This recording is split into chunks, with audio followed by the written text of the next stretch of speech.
Yes, it is a Thursday, but we're switching things up today. We're doing physical sciences for the grade 12s. I am Looney, and joining me in studio is TK. TK, how are you? I'm good, and you, Looney? I'm good, thanks.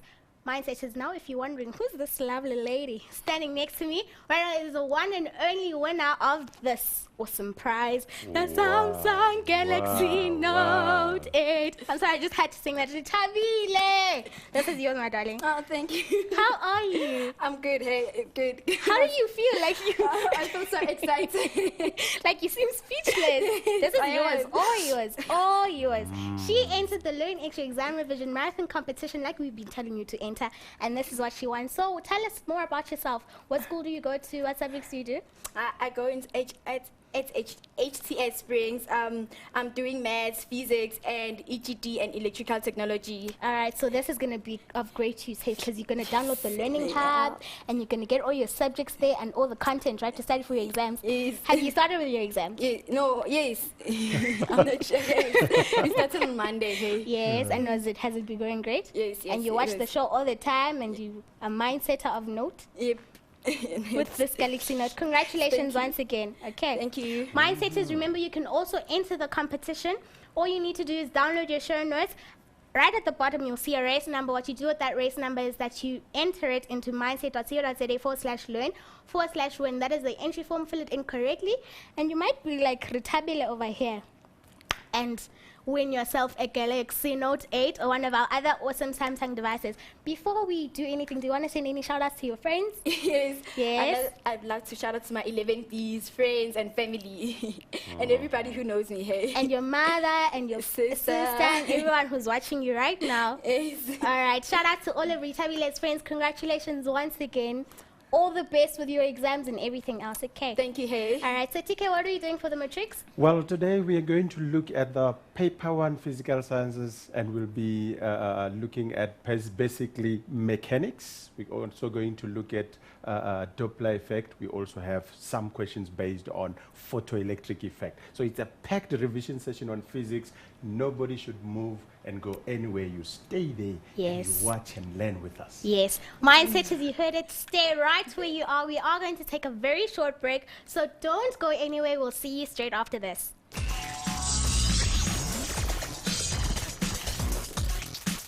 Welcome back, Mindsetters, from that break. I hope you guys are ready to start learning more and learning extra with Looney and TK. How to get a hold of us on Facebook, it's facebook.com/learnextra, and then our Twitter handle is @learnextra. If you want to download all the show notes and the videos and the schedules from exam school, all you need to do is go to mindset.co.za/learn/extra/revision. That is where you get all your exam school notes, your videos, and your schedules. Don't forget to enter that competition because you might just be like Ritabile and win yourself that awesome Samsung device. And with all that said, I'll take it straight back to TK for the lesson. Thank you, Looney. Let's just start here. And like I said, today we're going to look at revision based on the paper 1 physical sciences, and of course, our main aim is to make sure that you get ready. You are ready for this end of year exams, actually for the paper that you're going to write tomorrow. So that's the paper 1 exam that's coming your way tomorrow. We hope that you're going to revise well with us here. Let's start with this question here. The first question we're going to look at, it's from the November 2012, the Department of Education question paper. An object is projected vertically upwards at 8 meters per second. So that is key. That's why I'm circling it there.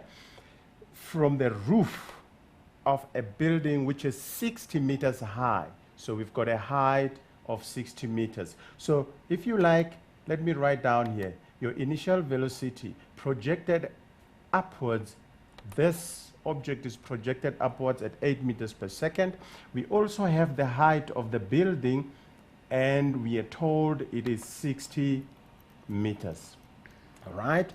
The object then bounces off the balcony, or before then, it strikes the balcony below after 4 seconds. So we also have time, and I'll call it delta t, 4 seconds.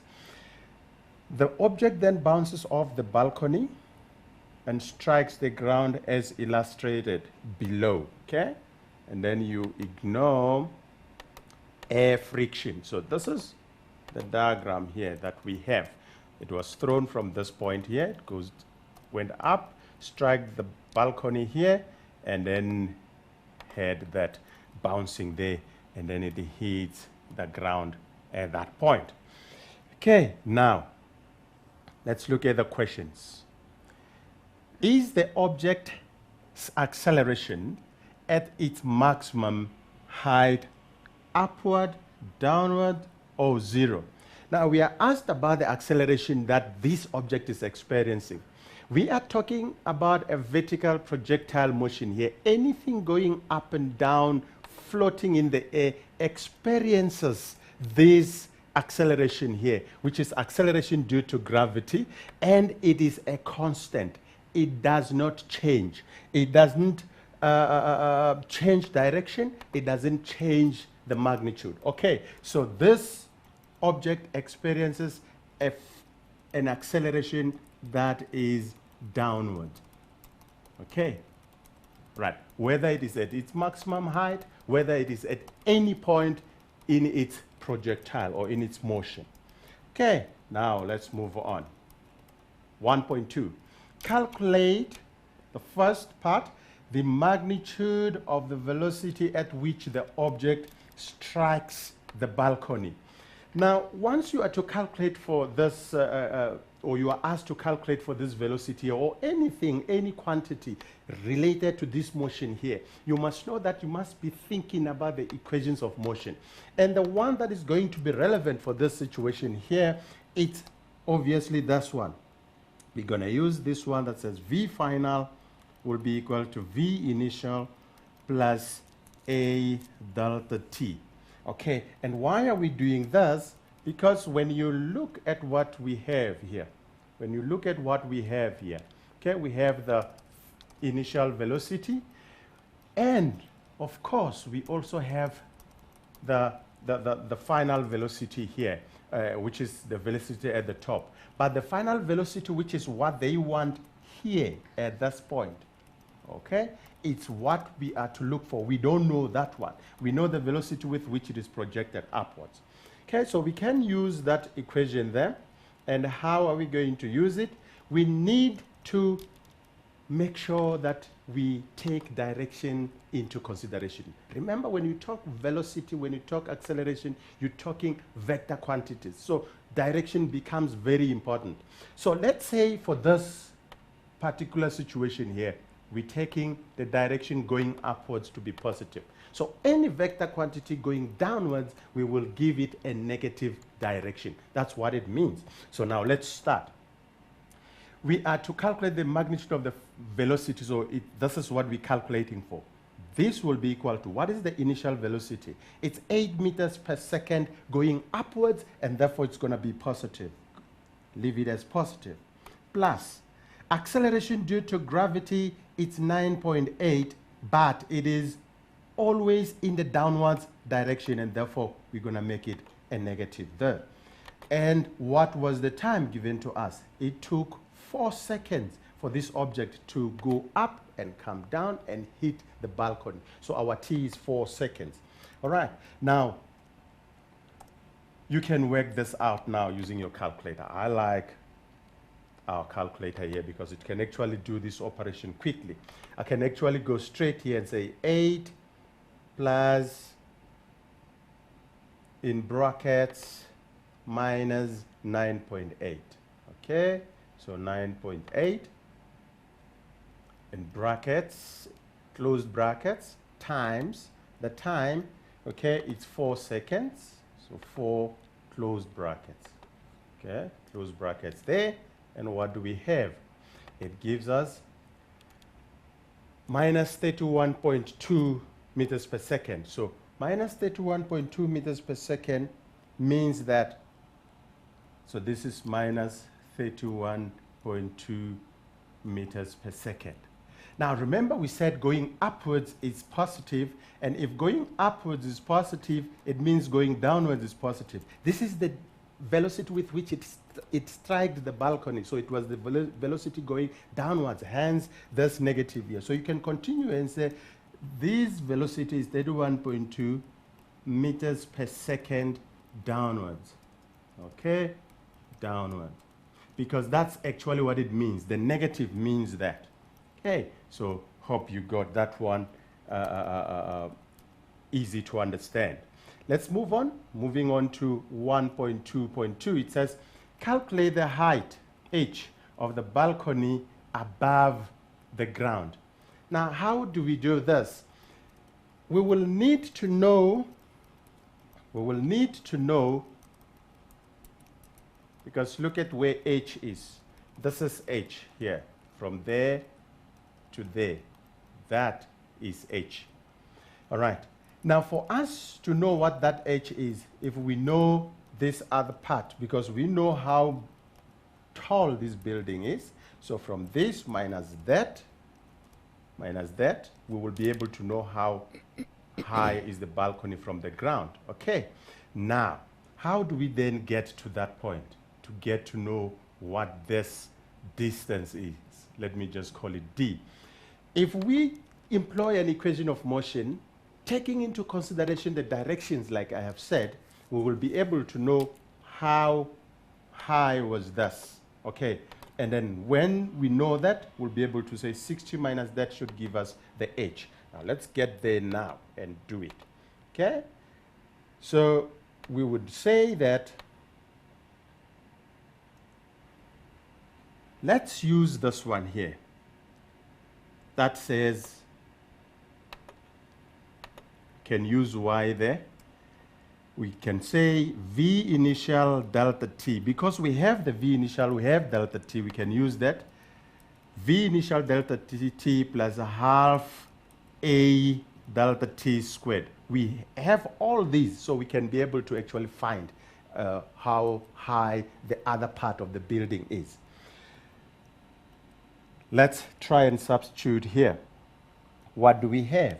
We've got 8 here times 4.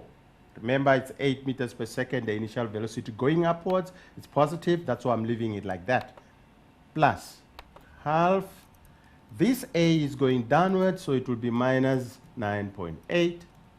And here it will be 4 squared. Okay? And then we can work that out quickly, like we did earlier on. Okay, let's see. Okay. Now, we'll have to clear that. So we've got 8 times 4, which is 32 anyway. So let me just say 32 plus, okay, 32 plus, let me try and push it that side a bit. Okay, 32 plus half of that. Okay, it's, so we're gonna say plus 0.5, if you like, times minus 9.8, close brackets, open brackets, 4, close brackets, to the power 2. Okay, and what do we get? All right, let's see what we end up with. We end up with minus 46.4 meters. So minus 46.4 meters, minus 46.4 meters. This simply means that this is distance, this is displacement measured from top to bottom, because going downwards is negative. Okay, so we can actually say, once we have found this, we can actually say that, okay, the height should be equal to the total distance, the total height of the building, minus what we have calculated here. So it will be minus 46.4 meters. Okay, and what will this be? And this works out to be, you can go back to your calculator so that you see exactly where that comes from. So that is 60 minus 46.4. Okay, 46.4. And that's what we get, 13.6 meters. Okay, so we've got 13.6 meters. That is how high the balcony is from the ground, as we have seen in this question here. Beautiful question. I hope it has helped you revise your use of equations of motion and also understanding how to take direction into consideration, because that is very, very important. Okay, now let's move on to this part of the question here. Still on question 1. So we're moving on to talk about question 1.3. It says here, the object bounces off the balcony at a velocity of 27.13 meters per second and strikes the ground 6 seconds after leaving the balcony. Sketch, beautiful question, sketch a velocity time graph to represent the motion of the object from the moment it is projected from the roof of the building until it strikes the ground. Indicate the following velocity, the following on the velocity time graph, the following values for the velocity and the time. 1, you need to indicate the initial velocity at which the object was projected from the roof. We also need to show the velocity at which the object strikes the balcony. We also have to show the time when the object strikes the balcony, and then the velocity at which the object bounces off the balcony, then the time when the object strikes the ground. All those things must be on our graph. We should have made our axis longer here. I can see now. Now, look at it. In the first place, you had 8 meters. So let me say that is 8 meters. But first of all, almost made this a problem here. First of all, you need to label your axis. When you have a velocity versus time graph, your axis, the vertical axis, must be your velocity axis, and the horizontal axis must be your time axis.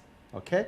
So if I have that, so let me just erase these here so that I have some different color to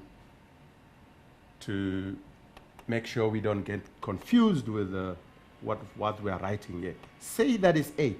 That means we've got 8 meters per second there.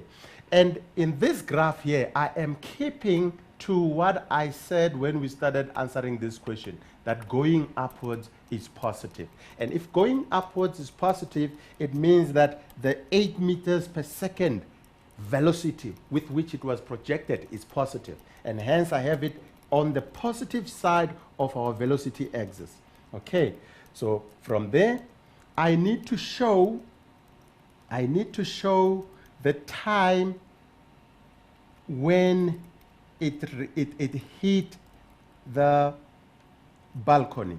Okay, so maybe let me just put the 4 somewhere there. But before then, it went up and got to 0 meters per second.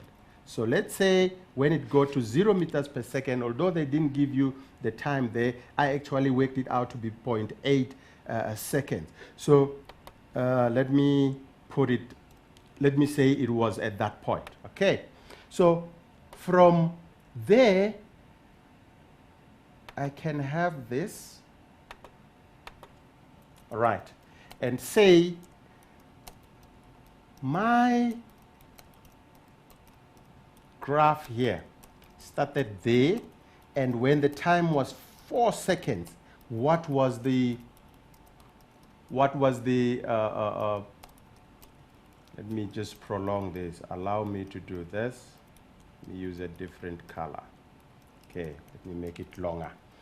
Okay, after 4 seconds, it is the time it hit the balcony. And we calculated for the velocity at which it hit the balcony. We found it to be 31, let me just go back to that. 31, we found this to be 31,2 meters.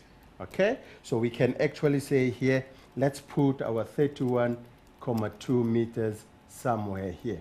But remember, this is when it was coming down, so it must be somewhere down here. Must be somewhere down there, all right?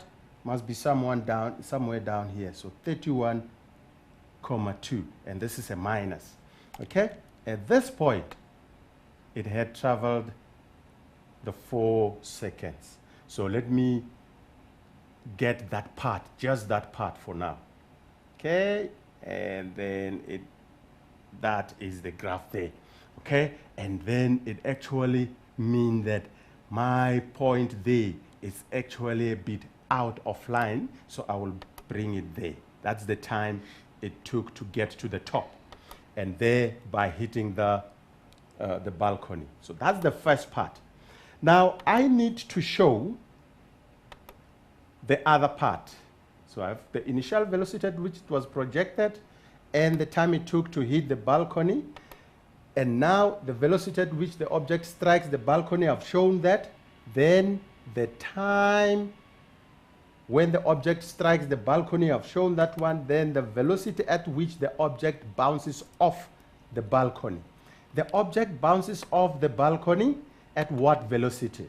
Again, let me try and make this other part a bit longer here. Okay, so we underestimated.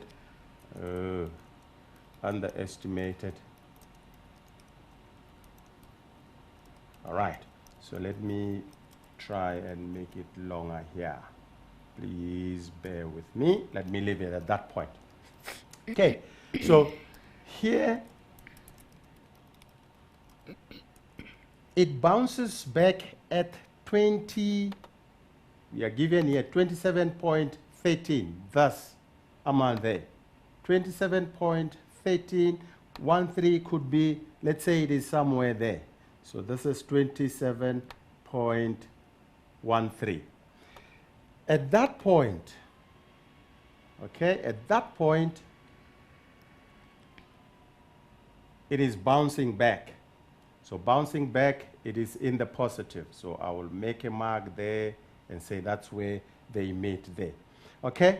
Now, what is the other time? We are told the velocity at which the object bounces off the balcony and the time when the object strikes the ground. We are told it takes 6 seconds for the object to strike the ground thereafter. Okay? Now, when it bounces back, it goes up to a point and reaches 0 mark. Then it gets to 6 seconds later. So allow me to say that is the 6 seconds later. Now, if this is 6 seconds later, it means this point should be 10-second point because 4 plus 6 gives us 10. So if I have that, I can then be able to draw my graph again here. I think I made my 10 to be too far again. Let me put my point 10 there.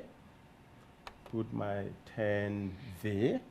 Okay, so I've got 10 there. Got 10 there.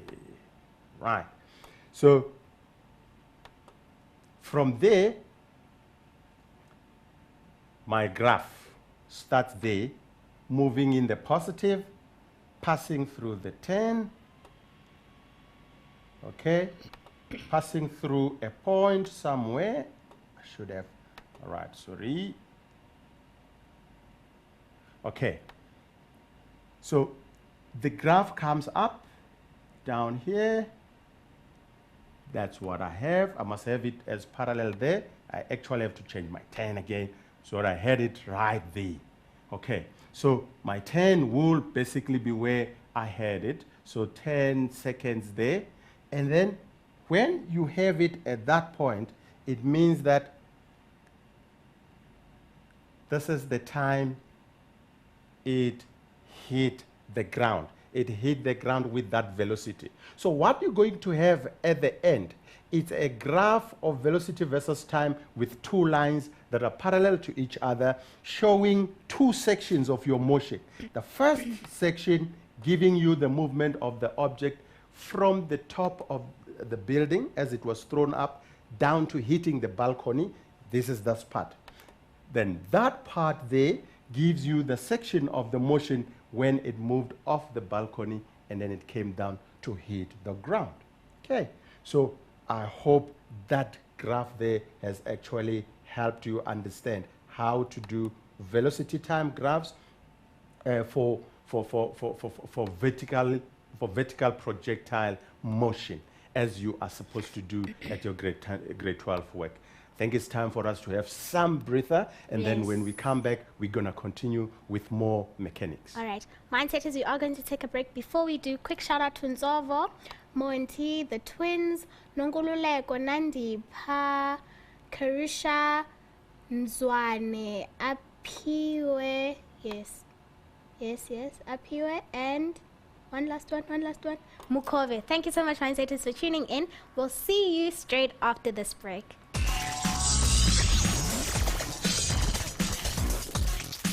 Welcome back, Mindsetters, from that very short break. A lot of you guys are asking me, Luni, how do I enter the competition? It's been forever now. I've been telling you guys the same thing, but now you're seeing Rutabile. I'm giving her a gift. Now you're panicking. You want to win one of those Samsung devices. So all you need to do is download your show notes. Step 1. Right at the bottom of the last page is a race number.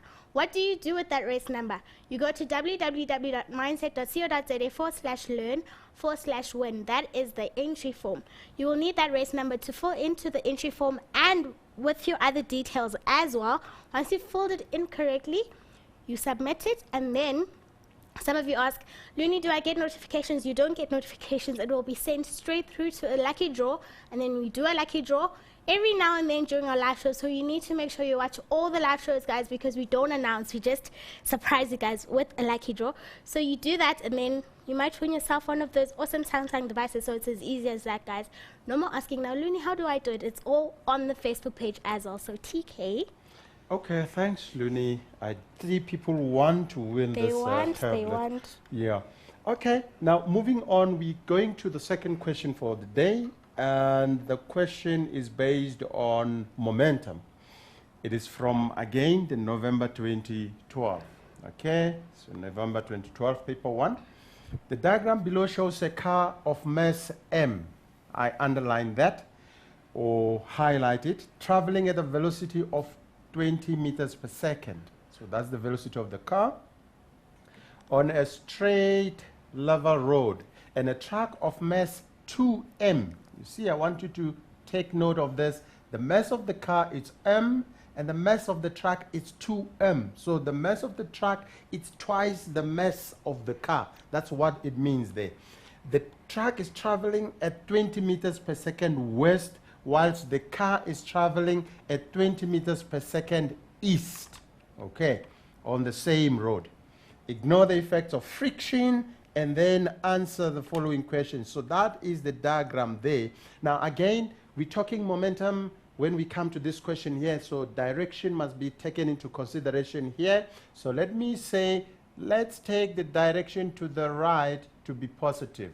So anything which is a vector moving in the left or towards the left direction must take a negative sign for that direction. Okay, so 2.1, calculate the velocity of the car relative to the truck. The way I always do it, because we have got opposing motion here, remember the direction that the velocity of the truck will be negative and that of the car will be positive, because the two are moving in opposite direction, and we've taken to the right to be positive.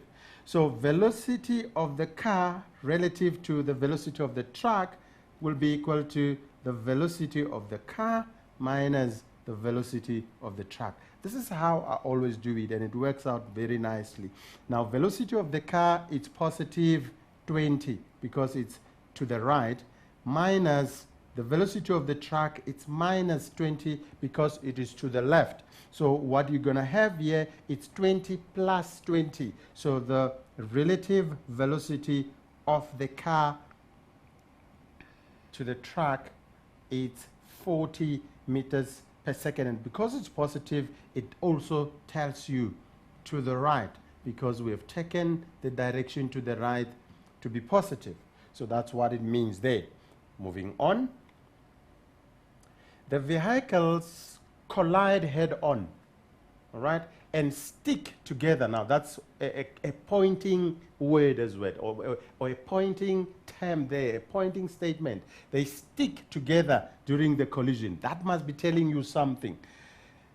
Then calculate the velocity of the truck car system immediately after collision. 6 marks.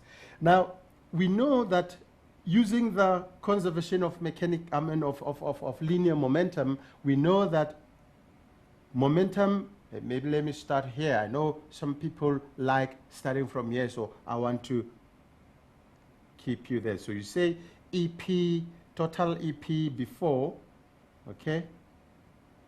Before anything happens should be equal to total P momentum after, all right? So we can take it like that. So we say mass of the car times the initial velocity of the car plus mass of the truck times the initial velocity of the truck, all right? This should be equal to mass of car plus mass of truck times the final velocity. Why am I putting it like that? Because I am told by the question that these two vehicles stick together after collision, and therefore I can put that they share the same final velocity. Now, what is the mass of the car? Mass of the car is m. Velocity of the car to the right, we've taken it to be negative, to be positive, so it will be m times 20 plus mass of the truck, okay, mass of the truck is 2m times the velocity of the truck, which is a minus 20 because it is in the opposite direction to that of the car. So this will be equal to m, mass of the car, plus 2m, mass of the truck, times the final velocity. So that's what you have there. So we can move on here and start to work this out. If you work it out, you've got 20m for this part, plus 2m times minus 20 is basically going to give us minus, okay, so it's going to give us minus 40m, all right, and that should be equal to 3m v final. M plus 2m is 3m. Okay, so we've got 20m minus 40m, that should give you minus 20m equals 3m v final. Therefore, your v final is equal to 20 over 3. All right, 20 over 3. I can put the m's if you like, but I know that it's going to cancel out. That's why I'm not even bothered putting it there. So you can quickly, you don't have to crack your skull, but 20 divided by 3, use your calculator quickly. 20 divided by 3, and what do you get? You get 6.67 meters per second. But remember, it is negative, okay? Because you've got this negative 20 and actually lost out that negative there. So this is negative 6.67 meters per second. Now, if it is negative, what does it mean? It means that the direction that the wreckage took, those two vehicles together after the collision, is in the direction of the truck, okay? So it means you can actually say this is 6, can do that, you can say this is 6.67 meters per second in the direction of the truck, explaining that negative that you get there in the direction of the truck. Okay, so that is what it means there. Right, moving on, we still on the same question. We are to answer 2.3 here. On impact, the car exerts a force of magnitude F on the truck and experiences an acceleration of magnitude A. Okay, so we have got force F,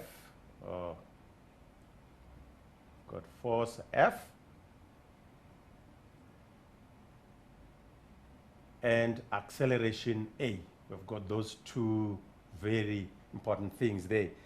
Right. 2.3.1, determine in terms of F. Determine in terms of F the magnitude of the force that the truck exerts on the car upon impact. Give a reason for your answer. Now, people, at this point, you should be knowing Newton's third law of motion. That when object A exerts a force on object B will exert an equal but opposite force on A. Now, if the force that the truck is exerting on the car is F, then definitely the car will exert the same force in the opposite direction. So the car will exert the force F, okay, on the truck. So it will be F. Explain your answer. Give your explanation. Give an explanation to your answer. It is what I said earlier on. You can just simply write here. This is according to Newton's third law. This is enough explanation for you to get those marks there, or to show the examiners that you understand what you're talking about. This whole important section of mechanics where you deal with forces. Okay. Good. Now, moving on, 2.3.2. It says here, determine in terms of A this time, the acceleration that the truck experiences on impact. Give a reason for your answer. Now, the issue is still on this two here. We are told that the car is experiencing an acceleration F. Okay? I mean, the truck, the magnitude of the force on the truck from the car is F, and then it is also, the car is also experiencing an acceleration of what? Of A. Now, we know that acceleration, let me write it down here. Acceleration is inversely proportional to mass. Okay? Now, if the mass of the car is m and the mass of the truck is 2m, so we've got twice m here, which vehicle is going to experience a bigger acceleration? The car, because it is smaller, it has got a smaller mass. The one that will experience a lesser acceleration is the truck. So because the mass of the truck is much bigger, twice the mass of the car. So if the car experiences an acceleration A, then with a mass m, then the acceleration that the truck will experience with twice the mass should be equal to half A, because you can see here you have doubled the mass, you must halve the acceleration. That's what it was about there. And that is actually what they want you to bring out, to show that understanding of the relationship between the acceleration and the mass of the object. Okay, good. Hope you got that. All right, so you can, in answering that, you will say that the acceleration of the truck is equal to half the acceleration of the car. If you like, you can put it that way. Right, 2.3.3, both drivers are wearing identical seat belts. Which driver is likely to be more severely injured on impact? Explain the answer by referring to the acceleration and velocity. Now look, the more acceleration you experience, the more change in velocity you are getting. And the more change in velocity you are getting, the more injuries you are experiencing in that particular impact. So the driver, the car driver, is the one that is going to experience more injuries. Why? Because the car driver has got a larger acceleration, or let me just use higher acceleration. Okay? Which means higher change in velocity, so if you have a higher change in velocity, that means more injury. Okay, so that is what you had to explain there to be able to get your 3 marks.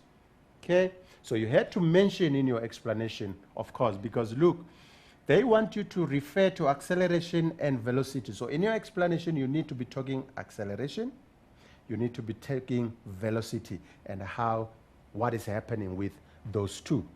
Okay, good. Now moving on, coming to question number 3 here. And this one is based on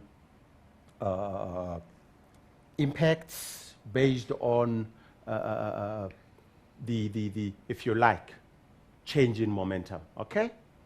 F net delta T, impulse, and all those. In order to measure the net force involved during a collision, a car is allowed to collide head-on with a flat, rigid barrier. The resulting crumple distance is measured. The crumple distance is the length by which the car becomes shorter in coming to rest. Okay, so that's what we have here. There is a diagram. Before collision and after collision. Okay, so before collision and after collision there. In one of the tests, a car of mass 1,200 strikes the barrier at a speed of 20 meters per second. The crumple distance, x1 minus x2, you can see this is x1. So if you minus x2, you will find what that crumple distance is. So this will be crumple distance, xc. All right. So x1 minus x2 is measured as 1.02 meters. Ignore the effect of friction during the crumpling. Draw a labeled free body diagram showing all the forces acting on the car during the collision. Now you are drawing a free body diagram here. Free body means leave out, don't waste your time in the exam here and trying to draw a nice picture of that car. You just put a dot that will represent that car. So it's a free body. The body is gone, it's represented by a dot. Now that car is experiencing, if you can fail to show other forces, but at least know that every object experiences a force due to gravity. And because it is on a surface, okay, it will also experience what we call normal force, which is a force perpendicular, acting perpendicularly to the surface in that way. And the two must be equal in magnitude because we're not seeing this car flying off the ground or actually sinking down into some sinkhole into the earth. All right, so we have that. And then what happens when the car hits the wall? The wall is exerting a force on that car. So I can put that and just say that is the force due to the wall on the car during that impact. So that is the force diagram that you wanted you to show there. All right, moving on. Right, so when we come back, because I think we don't have much time before we go for a break, we're going to continue on this question and beginning to do some other calculations. Duni. Okay. Mindset is, I see a lot of you have questions on the page, so I'll ask TK during the break, and we'll look through them and answer some if we can, but we'll see you straight after this break.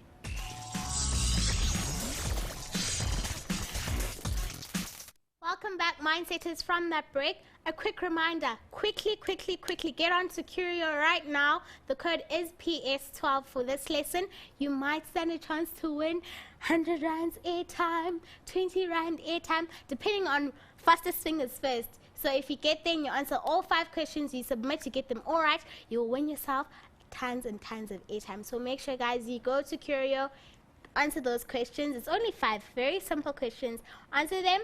PS12 is your code, and who knows, you might just win yourself 100 rand airtime or 20 rand airtime, depending on how clever you are and how good you are at Curio. Just another reminder, guys, we do have a help desk. There's a lot of questions on Facebook, and we just try to help you with these exam questions that TK is doing. So make sure you hit us up on helpdesk at learnextra.co.za for all the other questions that you guys have, okay? If we don't get to your questions, helpdesk at learnextra.co.za is where you send your questions and you will be answered. So don't sweat it and say, but Looney, I can't. No, you will be answered, okay, guys?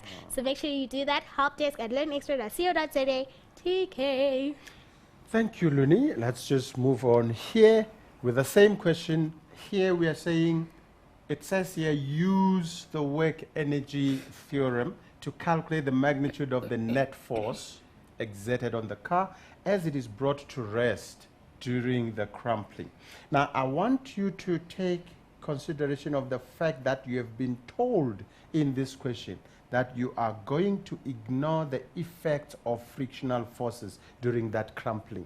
All right. So what it means is that we can actually straight by making use of the work energy theorem answer this question here. We are told to find the net force. Now, when you are told use the work energy theorem, it means you need to state it right from the onset. So it says here work net equals to change in kinetic energy. That's what the work energy theorem says. Okay?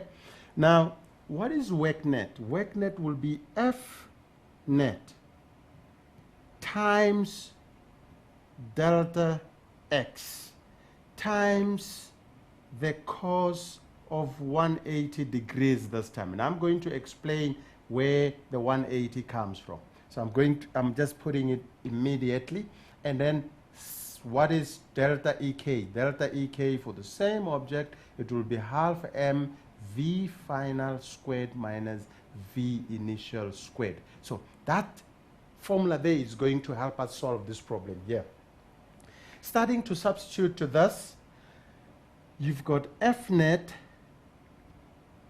times, what is delta x? We are told that the change in x, which is the crumpling distance, is 1.02 meters. That is how far it had moved during the crumpling. So our delta x is 1.02 meters. There. We substitute that there. Times, why the cos of 180? Look, this car here, the force that is doing work on it is this force that is pushing it that way. Okay? So this force here, when the direction of motion is that way.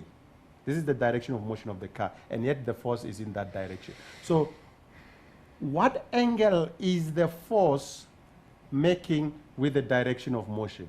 You can see it's a straight line angle. Let me just do it that way. It's a straight line angle, and a straight line angle is a 180 degree angle.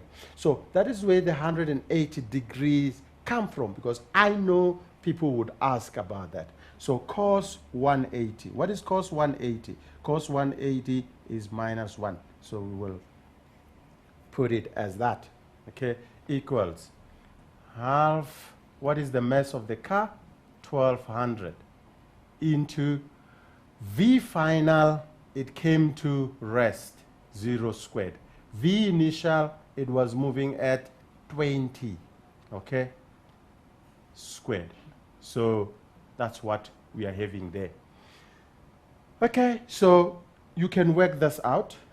Working this out, you've got minus 1.02 F net equals, half of that is 600 times 20. And what is that? 600 times 20. Okay. Times 20. Just want to make sure that we get what we're looking. So that's 12,000. Okay. So 12,000. We need to square that. So what is 4 20 squared, and we almost made that mistake there. 20 squared is 400. 400 times what? Times, remember this is halved by that. So it's 400 times 600. Okay, so we're gonna times 600 there. Okay, let me take this up there. Okay, what's happening with my calculator now? Okay, so let me take it up. Ah, there we go. Right, so that will be times 600.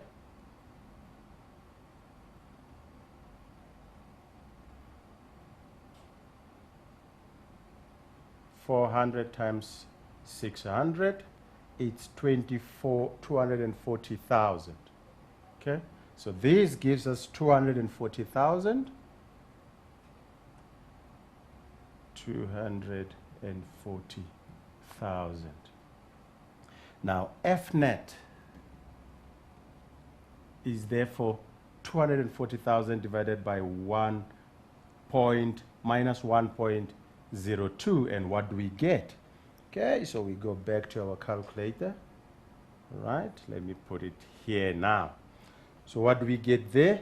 It will be 240,000 divided by 1.02. 1.02, and you get 235,294.12. So this is 235,294. 235,294.12 newtons. Okay, and it's a minus because of that. Now this is the net force on the car. It is minus because it's a direction thing here. It means this force is acting against the car, opposing the direction of motion of car. So you can say it is actually 235. Because the negative has got no mathematical value here, it just gives us the direction. Right, 235,294.12 Newton opposite the car's motion, the motion of the car. Okay, that's what that negative means there. Right. Okay, then moving on. 3.2.2, it says calculate the time it takes the car to come to rest during the crumpling. Whew.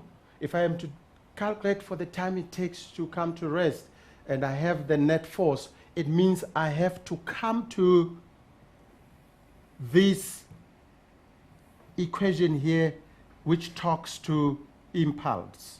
Okay, I must be thinking impulse here. All right, and impulse equals change in momentum. Okay, so that is impulse equals change in momentum. Right, so F net, it's what I've calculated earlier on. It's 235,294.12. Okay, so 235,294.12 equals, what is the mass of the car? 1,200. That is given to us. The final velocity is 0, initial velocity, so 0 minus initial velocity is 20.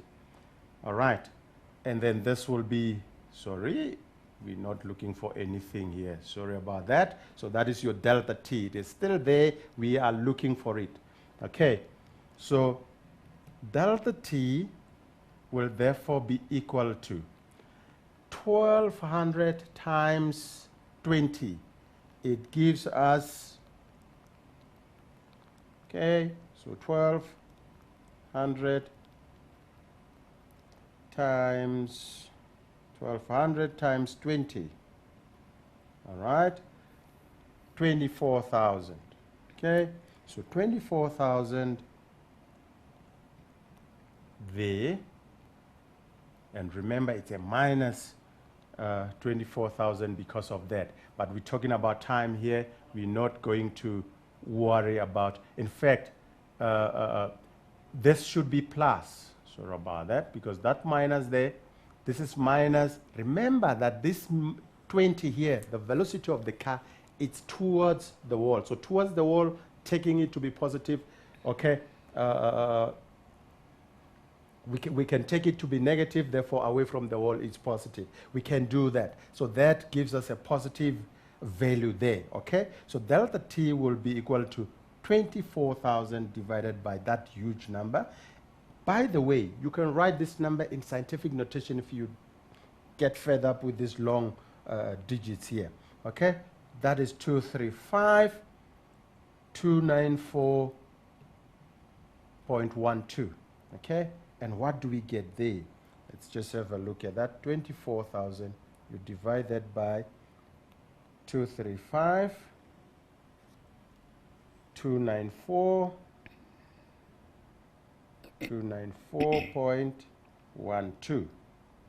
Okay, I hope I got that huge number right here. It says 0.10 second.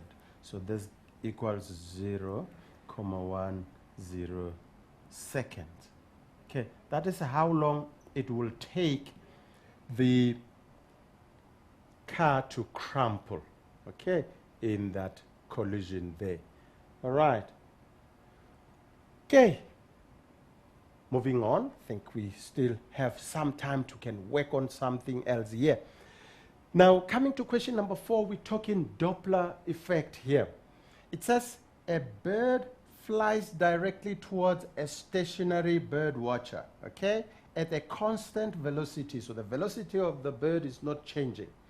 The bird constantly emits sound waves at a frequency of 1,650 hertz. So the frequency of the source, if you like, Fs, is 1,650 hertz. You can write that down as the given information there.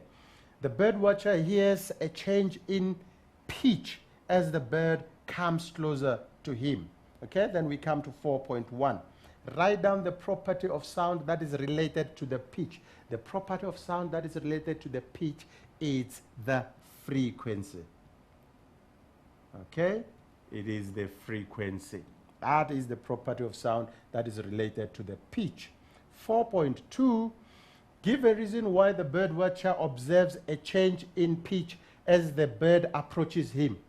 Now, remember, we're talking about two objects here. We've got the bird watcher, we've got the bird coming. These two objects, once you're looking at them in the same frame of reference, there is a relative velocity between them. For example, if we can look at the bird as being stationary, it would mean that the bird watcher is moving towards the bird in the velocity of the bird. So that's what it means. So the reason the bird watcher is observing a change in the pitch is because there is a relative velocity between them. Okay, like we calculated the relative velocity of the car, okay, to the truck earlier on. There's a relative velocity between the bird watcher and the bird. Okay, so these two are in the same frame of reference, and therefore there is relative velocity between them. Okay, that's why he experiences a change in the pitch. All right, moving on with the same question. It says here, the air pressure, it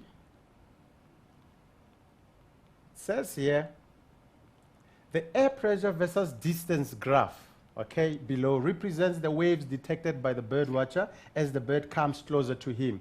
The speed of sound in air, take it to be 340 meters per second. So there is the graph of air pressure versus the distance in meters. All right? Then, from the graph, write down the wavelength of the detected waves. Now, this must be very simple for you to do. Look, wavelength is the distance between two consecutive points on a wave. Now, if I take that as the first point and that as the second point on the wave, because this is a full oscillation, I can see that the wavelength here, lambda, equals 0.2 meters. Okay, so that is my lambda there. Calculate the frequency of the waves detected by the bird watcher. All right. Now, look, what we have there, you do have V, which is 340 meters per second. So I can use this wave equation here when I have lambda to find the frequency that is heard by the bird watcher. Okay, and from there can quickly substitute what is given to me. V is 340. F is what I'm looking for. Lambda, I found it from the graph to be 0.2. Okay, let's confirm that. So it's 0.2 meters.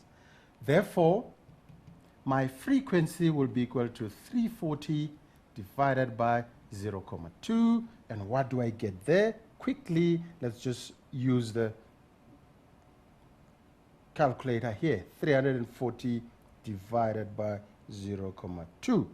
Okay, and what do we get here? We get the frequency as heard by the bird watcher to be 1,700 hertz. So that is 1,700 hertz. This is the perceived frequency. This is the observed frequency by the bird watcher. Okay, and from there we come to this one. Find the magnitude of the velocity at which the bird flies. Whew.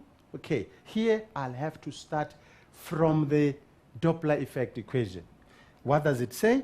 It says the frequency as observed by the listener will be equal to velocity of sound in air plus minus the velocity of the listener divided by velocity of sound in air plus minus the velocity of the source all multiplied by the frequency of the source. And then at this point, I can start substituting all the information that is given to me into that particular equation there to be able to get to the answer. Quickly, you know, this one is 1,700. We've calculated for it. This one is 340. Velocity of the listener, which is the bird watcher, it's 0. So we'll say plus 0.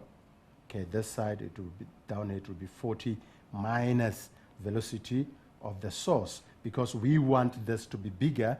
So frequency 1,650. That's the frequency of the source. And from there, we'll be able to get to the answer. Let me give it to Luni. All right. Mindsetters, let's take a very short break. Remember to enter your questions on Curio. All 5 of them, press submit, and you might stand a chance to win airtime. So we'll see you straight after this break.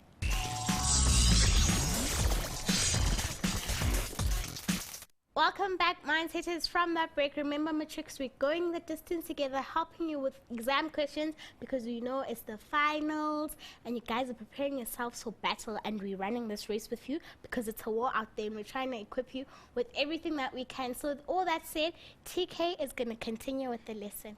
Thank you, Luni. Let's just move on quickly here and make sure, I just want to make sure I finish what I prepared for you here, because you need it for tomorrow.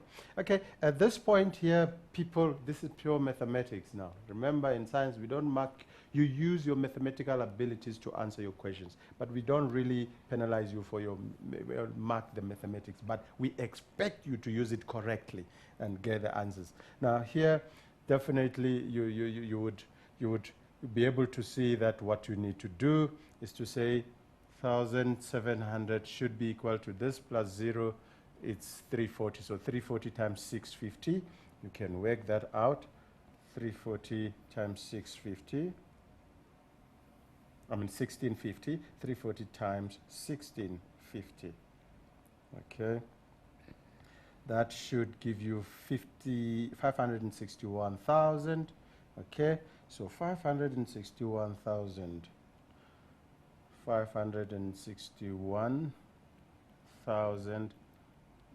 divided by 340. In fact, I could have just quickly, because we don't want to waste time here, you could have seen that this is going to multiply that side. Okay, so you're going to have that side, you're gonna have you're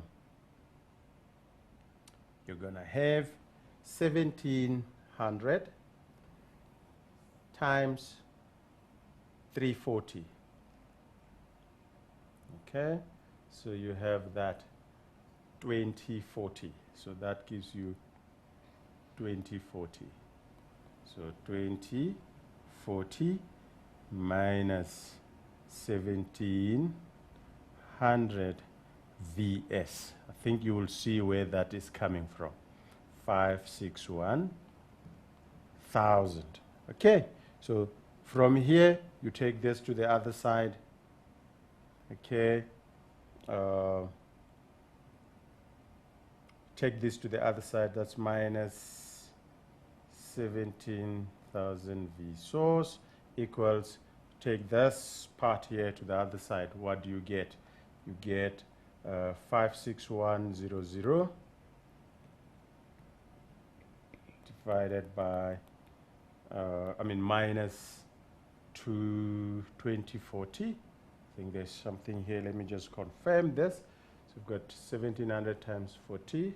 Okay, that's fine. So you're going to have this Vs equals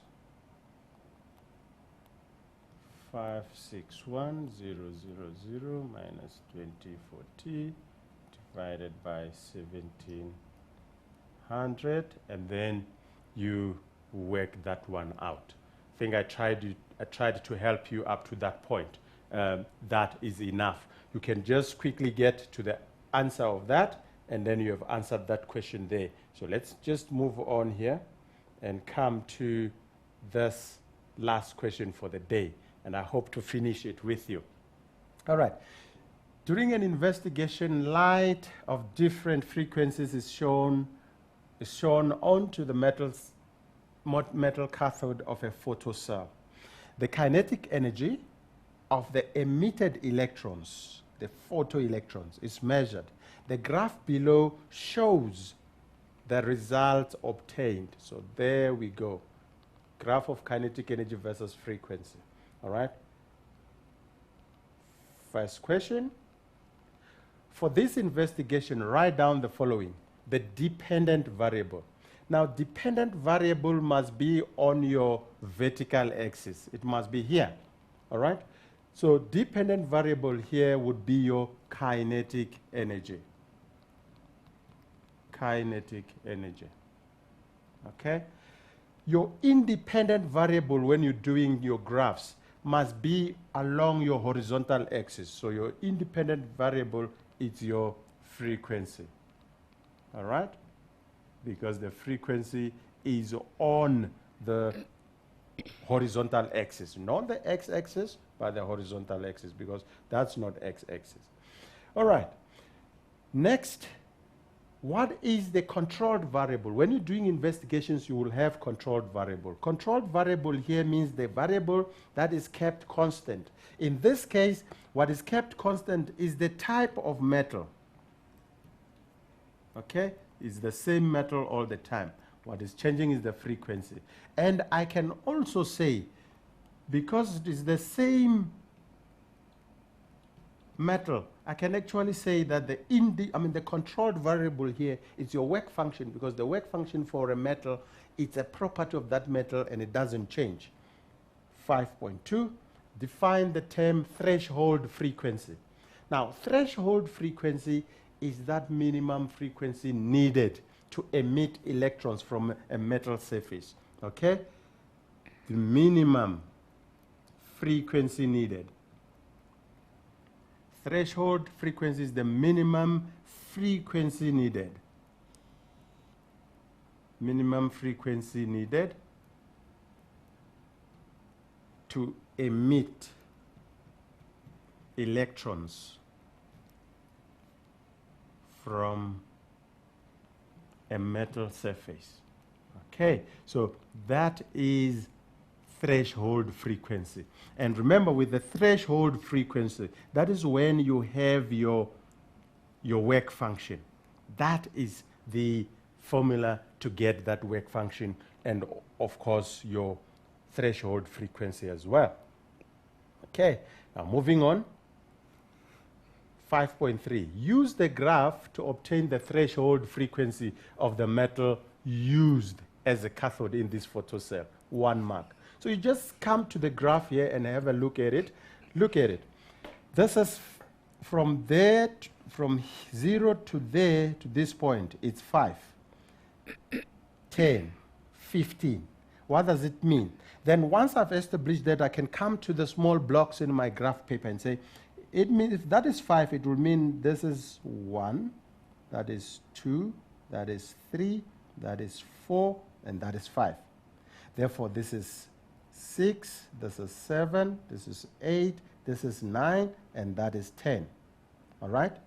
Then, where is my line starting, the graph starting? It is starting at 9. So that point there is 9. So it will mean that my threshold frequency is 9 by 10 to the power 14 hertz. Okay? So reading it from the graph, I found it to be 9 by 10 to the power 14 hertz. Okay.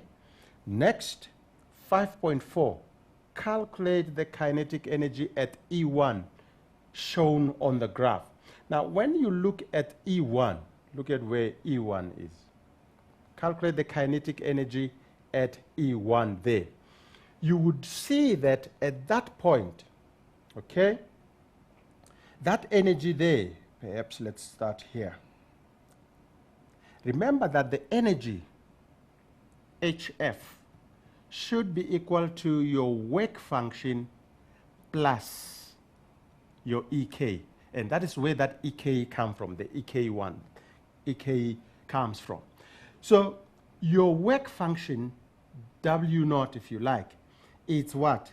This is HF, and this will be HF0 plus EK.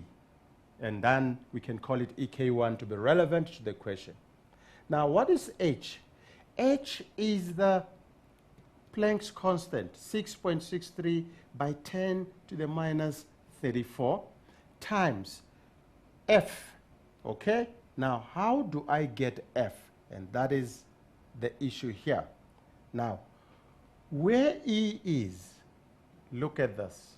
At that point there, what is the frequency there? That's what it means. So if that is 15, you can see that that should be 14, okay? Because this is 10, 11, 12, 13, 14. So that will be 14 by 10 to the power 14, all right? So that is the frequency when the energy is E1. It is that point there, that point, okay? So I would say that that energy is when the frequency is 14 by 10 to the power 14.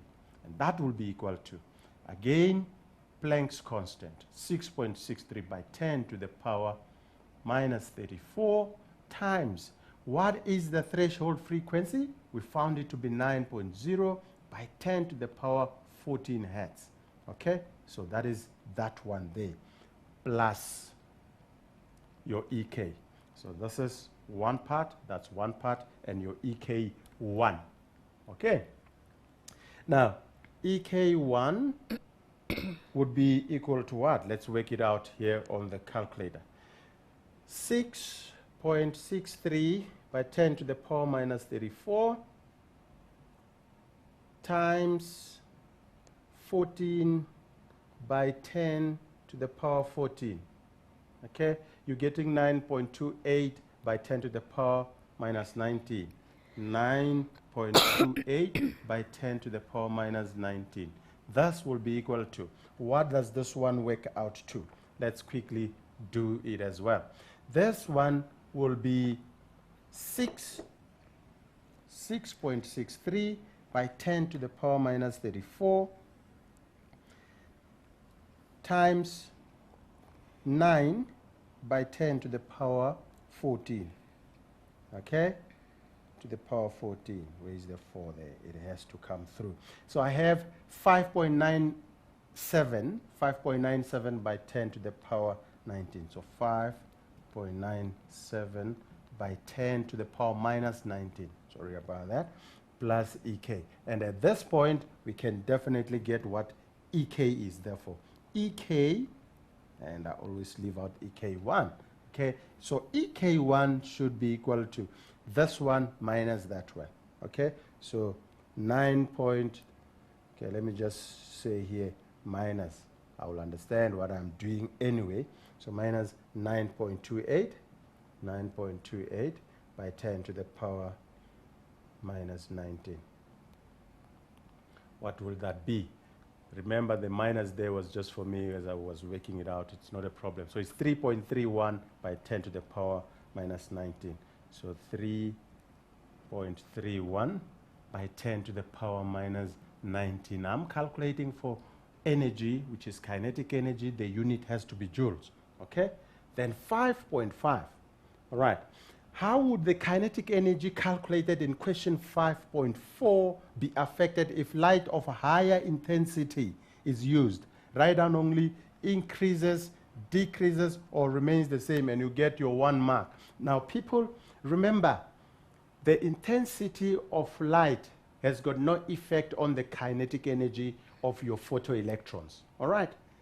What it does, it just brings in more photons to be able to eject more electrons. So it will have an effect on the number of photoelectrons ejected, but it will have no effect on the kinetic energy possessed by the ejected or the emitted electrons. Okay, so what happens then to, if we are to answer this one here, what will happen to the kinetic energy? The kinetic energy is going to remain the same. The kinetic energy of your photoelectrons is going to remain the same. So it remains the same. Okay. So that is how you may be expected to answer this type of questions tomorrow when you sit for your final paper 1 physical sciences. And of course, for me, that is what I had for you today. I hope you enjoyed it, and we will check. I'm not so sure if the questions are actually popping up now, but we're not having them coming through as such. So if we don't have them, that Help will desk. be the end. You will. Help desk. Mindset is, remember, if we don't get to your questions and you don't get answered, we do have a help desk. It is helpdesk@learnextra.co.za. Send through your questions there and they will be answered. Thank you, TK, so much for giving us a great lesson. Do you have any advice for the matrics for the finals? Well, thank you so much. I think they must have enjoyed this revision session. All I can say is I wish you well in your exams. Go and ace that paper 1 physical sciences tomorrow, and then on Monday you just make sure you go and cruise on that chemistry paper and get your A mark in physical sciences, and every door is going to open for you. And well, that's all from me. Thank you, TK. Congratulations to Tobe Kankala. You have won yourself 100 Rand worth of airtime from Curio, from us Mindsetters. It's a goodbye.